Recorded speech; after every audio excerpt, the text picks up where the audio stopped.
Hello! So, you got your new makeup, you're super excited, but you're probably also a little bit scared, like, okay, how the heck am I going to do this? So, I'm gonna walk you through it.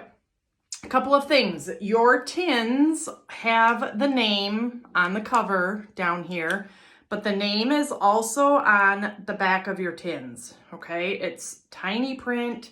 In this one, it's like right down here, it says Angel, but the names are on there. The first thing I'm going to recommend is I sent you that little graphic that shows you your colors before you ordered. If you need to, reference back to that. But the first thing I want you to do is if you have a brightening shade, a brightening highlight, I want you to put that separately on the bottom of your compact because that's going to be one of the last steps you do. And I don't want you to accidentally be using that color is your main all over color because you're going to hate it if that's the way it is. So I have my main color here, my contour. I have a couple lip and cheeks in here. I have an illuminator. And then on the bottom, this is my brightening highlight. And this here is Mango, which is what I use for my sunspots. So if you think you're gonna get confused with something, keep the basics in one spot and the little extras like any redness concealers or under eye coverage or blemish coverage, put that separately along with your brightening highlight.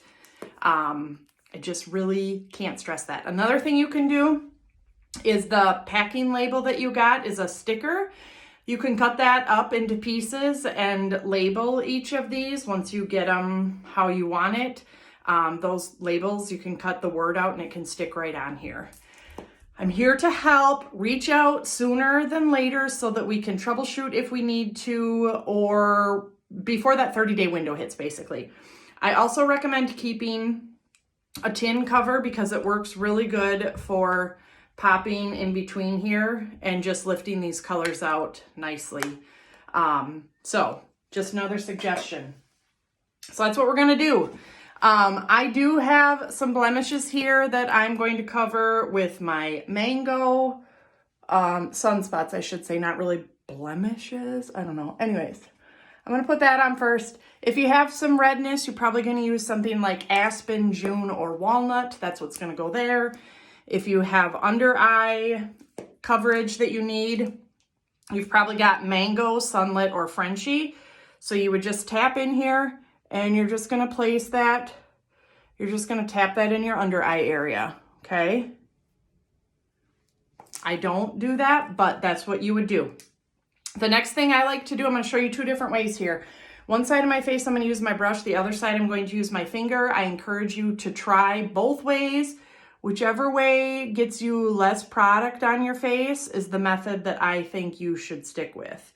That's the biggest thing with this is people tend to overuse it and then it feels heavy and cakey, and it should not feel heavy and cakey. If it does, you are using too much. Then I take, and this is my main color. We're just gonna dot this on. Okay. Just like that. Probably need a little more back here. It's easier to go back and add more. So start with less. Then the other side, I'm going to use my brush. So I pretty much do just about everything with this end of this brush, but play with both ends and see what you like. So I've got my contour. You want to start up at the top of your ear and drag it down.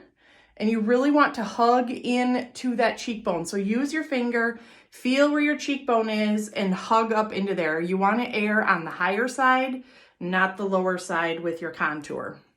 We're going to add some up here. And with your forehead, you're just going temple to temple.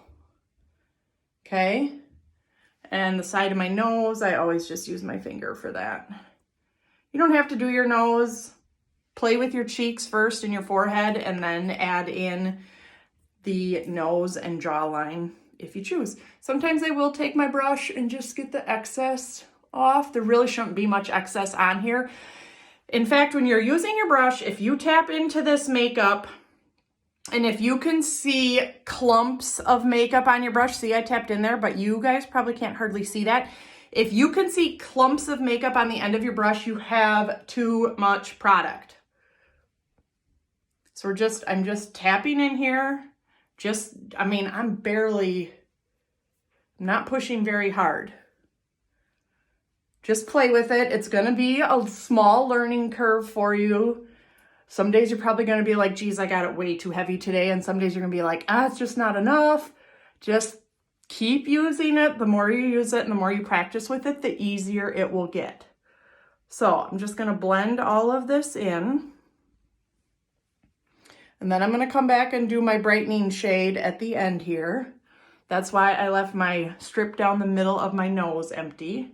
Just tapping in here for a little bit more coverage right there. And we can take and blend this in. You always want to blend up and back.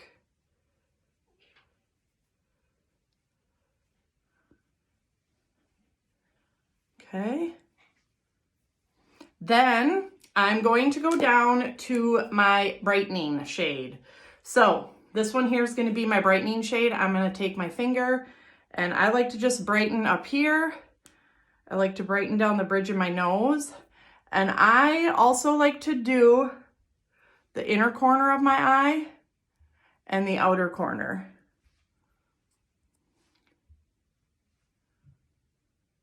Some people also like to use their highlight colors to prime their eyelids. I personally have not found good results with that, but a lot of people do. So again, just keep trying things. I just had some excess I wanted to get off. I'm just gonna fluff that out. Always go up with contour. So I'm going up with my nose contour and then just gonna take and just kind of tap that in here. Can also, if you wanted to use your brush to put that on, I would use this end, and you can use this like sweeping motion. You're gonna wanna try and go up because gravity is bringing our skin down. So always try and use those upward motion, or just do this tapping. Okay, just gonna blend this in right here. This brush is really soft. I'm not pushing very hard. Another thing I just wanna say is this is gonna kind of be like a new pair of shoes. You've got brand new tins of makeup, a brand new brush. Get things broken a little bit. Everything's gonna feel a little stiff at first. And your contour definitely is a much stiffer cream than your main highlight color. So totally normal. But if you don't like that, put it on your face, let it sit on your face for a little bit. Your skin will warm it up, or you can blast it with your blow dryer to soften things just a little bit, but you're only gonna do like 10 or 15 seconds on like a low heat setting. So we're gonna add our cheek color here. This is Madrid.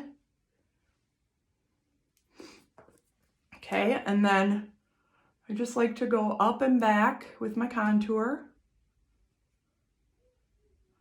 You can blend your contour before you put your cheek color on. I've just had some girls say that they feel like they can't see their contour. So I find that kind of blending them together leaves you less likely to over blend your contour, which is what's happening to those girls that say they can't see it. They are just over blending. Okay, and that's it. Last step would be your sponge. I don't have mine ready, but get this soaking wet.